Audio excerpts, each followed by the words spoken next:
everybody. I'm Jo Gilbert from the GSMA, and I'm delighted to be joining you today with two fabulous speakers that are going to give us some insight into 5G in airports in the USA. So I'm starting first of all with Jonathan Lewis. Jonathan, it's great to speak with you again. You are the Director of Innovation and Customer Experience at Miami International Airport, and you've been deploying 5G.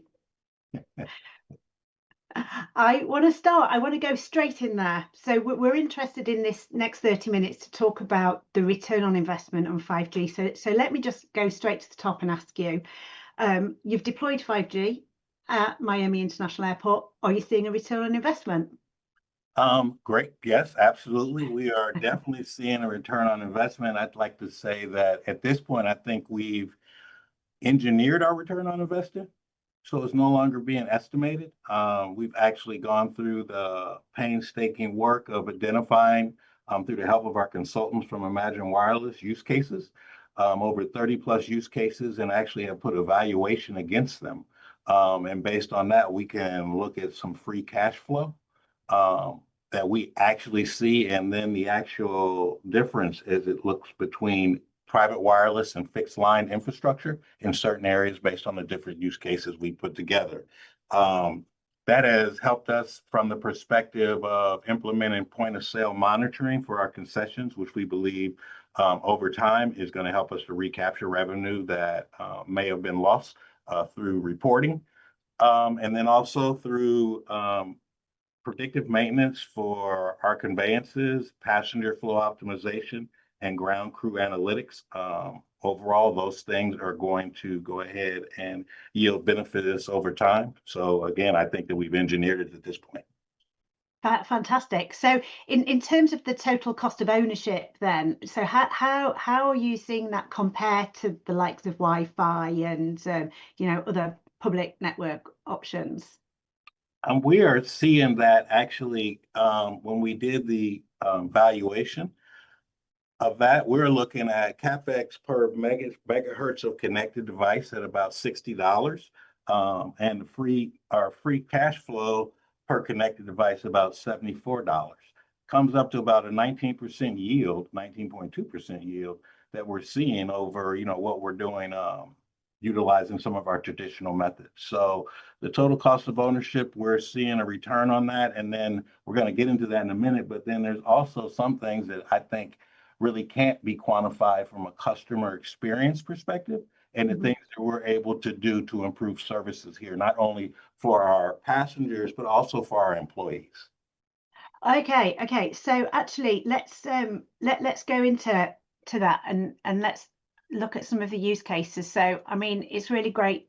I mean, it's music to my ears, of course, to hear that there's a return on investment. Absolutely, but how are you utilizing that? So in terms of 5G in the airport, what is it looking like? And there's two bits that I want to ask you about here. So first of all, the kind of the case studies, but then I want to talk a little bit about the business models. So maybe we can start first with the use cases they're seeing, and how is it actually looking at Miami right now?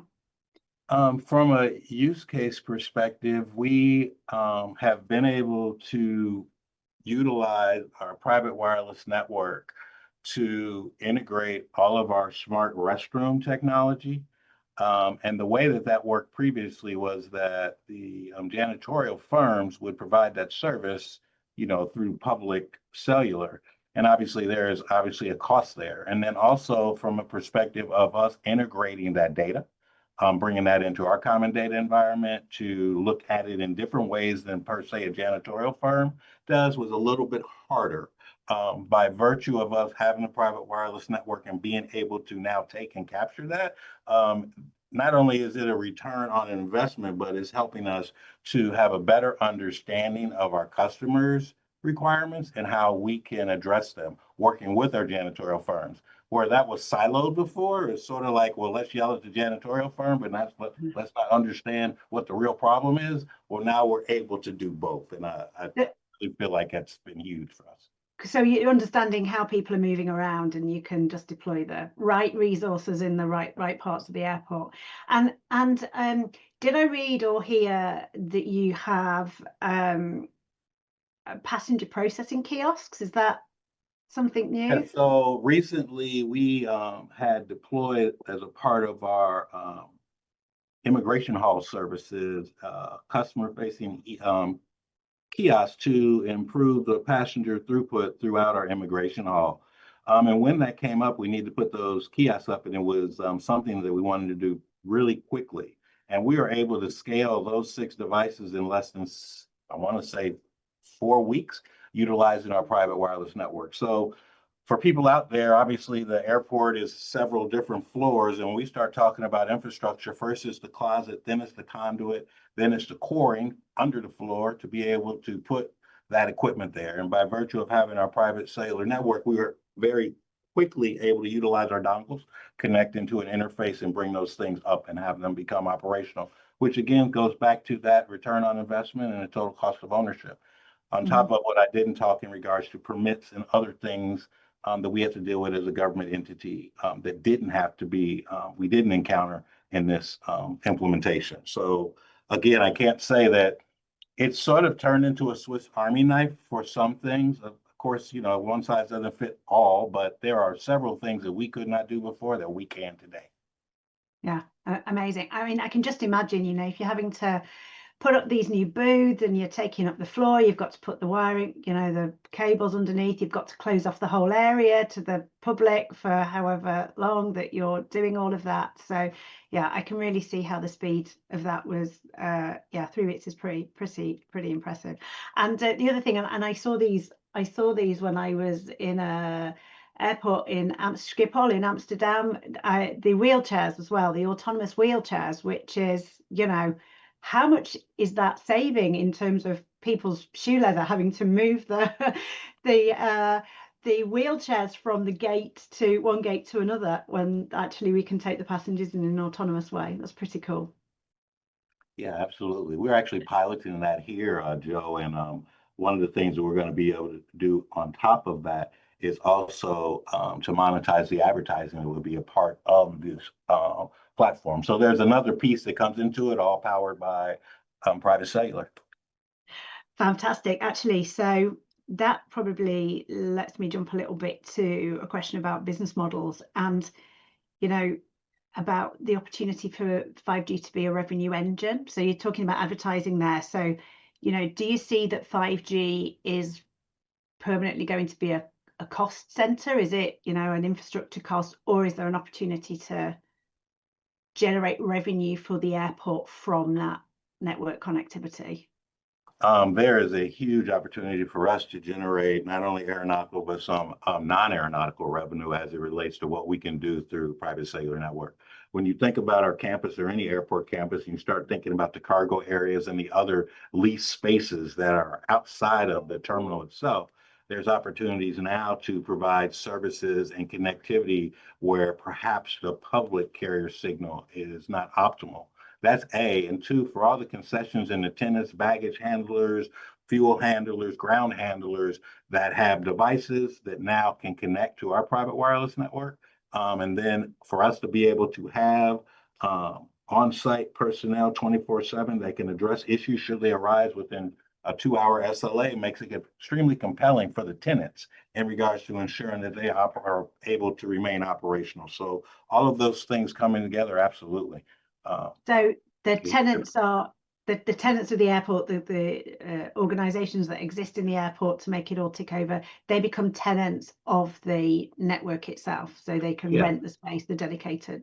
yeah, Joe. In the Right. aviation community, we call that a shared tenant service platform, and basically, we're no different than, let's say, a cable company where we're selling or providing IPTV, cabling services, network, internet connectivity, smart hand services should tenants need it, and also Wi-Fi, and now what we call business class cellular. Fantastic. Okay, that makes sense. So that's from the business side of it. That's the tenants, that's the organizations that are running on the airport, delivering their services. What about the consumer side? I think in your title, you are Director of Innovation and Customer Experience. So, neutral host networks, for example, is that something that you are using in Miami or have plans to? So we do have a neutral host DAS. As a matter of fact, that particular contract is going to be getting renewed here shortly.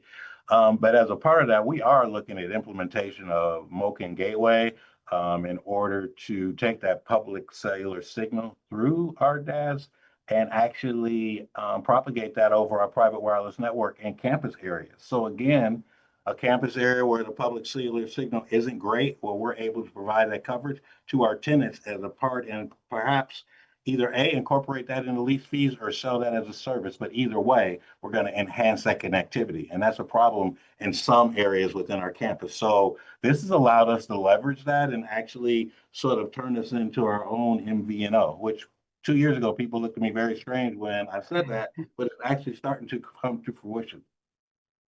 That's great to hear, to have that ambition and then start to see it all come together, having that kind of initial insight and yeah, innovation is in the title, I guess. I think that probably leads me to the sort of final set of questions that I would, well, probably the final question actually, looking at the time. So we've kind of talked about, we've got the return on investment, we've talked about some of the use cases and the business models, the tenant models. So I kind of want to, for anybody that's listening to this, help them understand, how to make this happen. What would you say was the biggest integration pain point that you've experienced, and how, as an industry, do we overcome that? And you can answer that from the aviation industry or from the telco industry, however you see fit. So quickly, I look at it as being, well, we tried to ensure that what we were doing was operationally relevant and financially justified. And I think that's one. There's definitely some legacy fragmentation. There's complexities with RF, and there's governance silos that all have to be addressed. But I think ultimately, if you put together a framework and a plan, and what we've learned over time, and what the next initiative I'm embarking upon now is actually contracting a managed service provider to actually operate and maintain this for us going forward. So I mean everything, not only just our network, but also the IoT devices that connect to it, anything that we have connecting to it as a part of it to enhance our operational technology capability. Fantastic. Thank you so much. I think we are pretty much out of time. I think we could definitely talk for a good twice as much, 3 times as much. But Jonathan, thank you so much. It's always a pleasure to hear the latest things from Miami Airport. And thank you very much. And we will hopefully speak again soon. Thank you, Joe. All the best. Thank you so much. So as Jonathan leaves us, I'm delighted now that we're joined by Reshma. So Reshma Kimji is from Harry Reid International Airport in Las Vegas.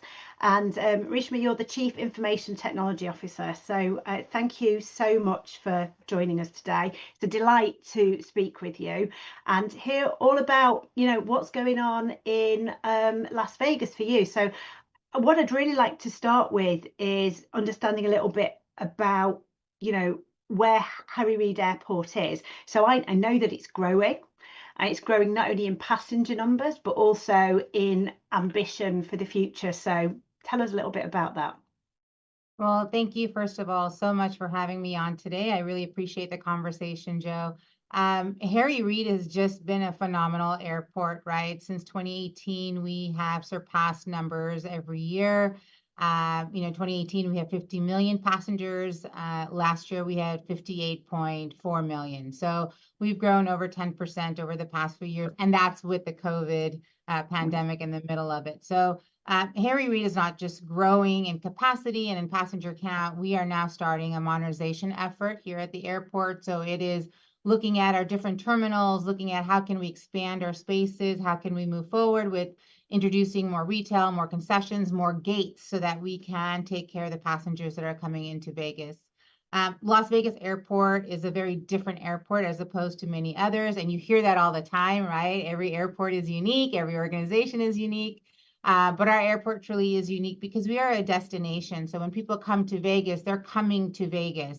And so for me and for our teams here at the airport and our director's mission really is to look at that passenger and guest experience and how can we make it that much more seamless as passengers and guests come to Vegas, want to experience the things that Vegas has to offer, And then how do we get them into and out of the airport in a manner that allows them to really start their journey and their excitement of being at a really cool destination at the airport. So we want to be the first look of Vegas, and we want to be the last look of Vegas.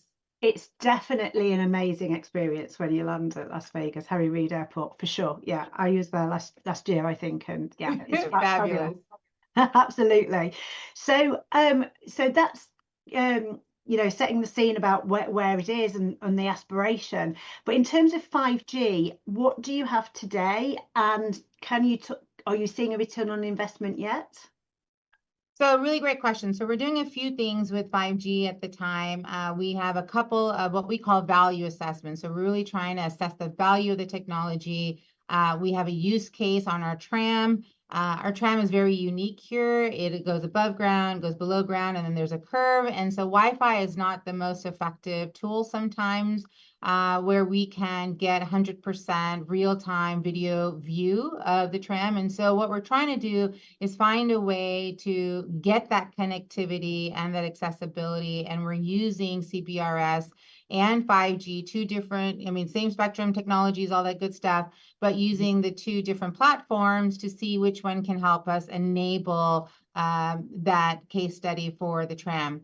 On top of that, we understand that 5G and private 5G are very critical to our ecosystem. We understand that it is another spectrum added to our network. And if we're going to use that, how are we going to use that effectively with the wired and the wireless infrastructure?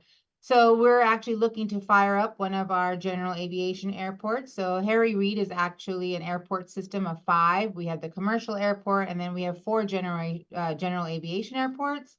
Our North Las Vegas airport is the second busiest airport in the state. And so we're going to look at how can we fire up that campus with different varieties of technologies in the 5G space, and then use all of our tool sets that we have, right? Whether it's the tugs, it's a jet bridge, it's the handhelds, it's the mobile devices, it's the barcode readers, all the things that we use at the airport, all the things our techs use at the airport, and see how it adapts to that infrastructure. We're looking for best in class, right? So private 5G might be sustainable in certain areas of the airport as it fills in a gap where the wired and wireless can't get to. But as we transition across the airfield, we transition inside and outside, how are we going to use that best in class service? And how are the devices going to be able to transition seamlessly as well? You know, in order for a guest to have a seamless experience here, our techs have to have a seamless experience as well. And we have to make sure that we humanize the technology, which is a great phrase that I learned at another conference when it came to 5G, but we need to make sure that the experience is reliable, right? And so that's really what we're focusing on. That makes so much sense. And I'm going back, you know, you're talking about the different options for connectivity. I guess I'm hearing that there isn't a one size fits all, and it is very much about matching the use case and the, you know, what it is that you're trying to achieve, what infrastructure you've already got there, to what is the best kind of connectivity to meet the challenge, rather than sort of push the technology, which makes a whole bunch of sense. And you've touched a little bit on some of those kind of the kind of devices that may be used, but where do you see, you know, I don't know whether you want to look at this as right now or as we move into the future, but where do you see the most important use cases that are most likely to benefit from that kind of wireless, reliable 5G connectivity? You know, there's so many different use cases. Jonathan talked about a few of them at his airport. And, you know, we all, as CIOs of the different airports, we chat about this all the time. What makes sense for us at our airport? What kind of use cases are we looking at? If there is one thread amongst us all, right, it's really how can we use that spectrum to our benefit? You know, technology is usually a cost center, right? We don't usually have the conversations where really we're the revenue generator, we're this foundational technology, we're the ones enabling the businesses to happen. And as we're looking at implementing 5G into our campuses and private 5G into our campuses, what we're really saying is we understand that there are gaps of services, and how are we going to fill those gaps with this new spectrum? On the other hand, we have these fabulous relationships with our retailers, our concessionaires, and our airlines. Airlines are also looking at how can they implement 5G, private 5G, into their workflows and infrastructure as they come in and out of different airports. So as we start looking at, I have our individual case studies or uses at the airport. I can fill those with the private 5G. On the flip side, how am I going to leverage that technology to now provide better incentives for innovation and revenue generation? So there's a lot of conversation about at what point are we going to be able to start charging for those services? Because in a way, you've become a telecom at the airport, Yeah, right? yeah, And if airlines are coming in and airlines are leaving and they need their services at the apron, how are we going to support that? How are we going to enable the airlines to support the needs that they have as well on our property? So we're trying to figure that out to be where it is most effective for the airlines, but it is also a revenue generator for the airport. So we need to create this relationship that is very much in sync between the two of us, right? Airlines, airports, and at the same time, not be prohibitive to innovation as we look at doing better services at the apron. So there are opportunities, right? We've just got to figure out how can we balance it with what the wants and needs are of our customers and constituents.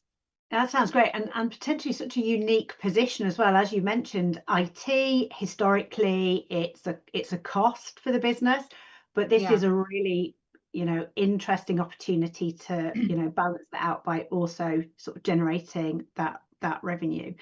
But So Joe, let me just quickly add to that, please. however, though, is that we do need the private 5G market to kind of pick up the slack a little here too, because, right, we need to look that not only do our devices work, but what is that SIM functionality, right? How are we going to get that to work in a way that transitions well between the spectrums if we're looking at best in class service?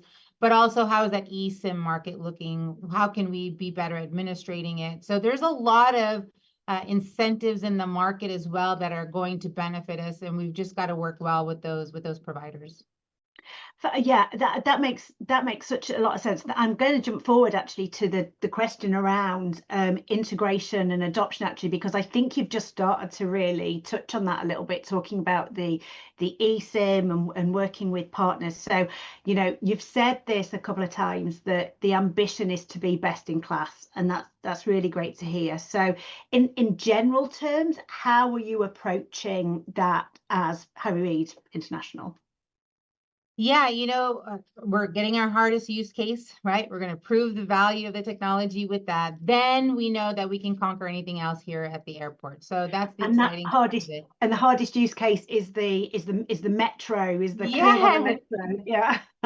yeah, our tram system is just, and I think that can happen anywhere, right? Because you have a moving target. It's a moving target, and wired and wireless aren't always going to be able to support the services that we need on there. So let's figure that part out. Let's get a working solution that is robust, repeatable, put us in a position where we know that we have succeeded in that test case and proven it out. But really, a lot of it also goes back to what does our relationship look like with our techs and our workforce here at the airport.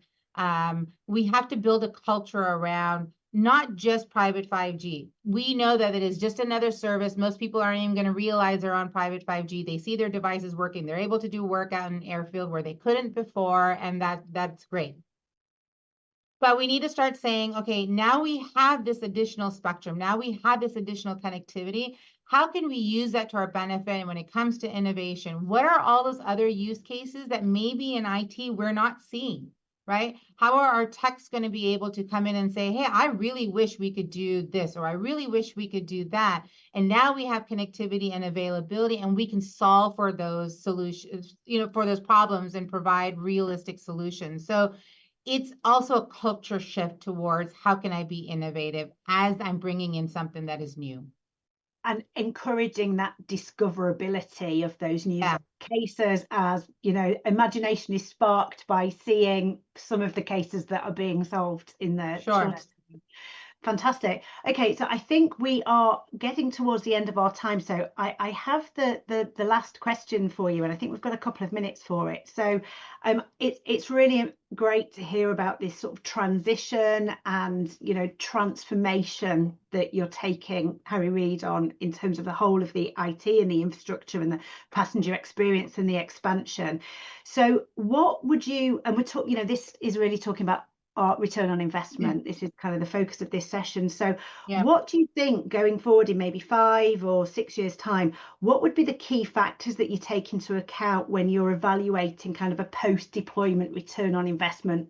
What would you want to see? What is the success? Yeah, so I think it's multi-pronged, right? Success is really going to be built on, are we building in a sustainable system, something that we can carry forward and it's going to last us a while, and we have a life cycle renewal process in place.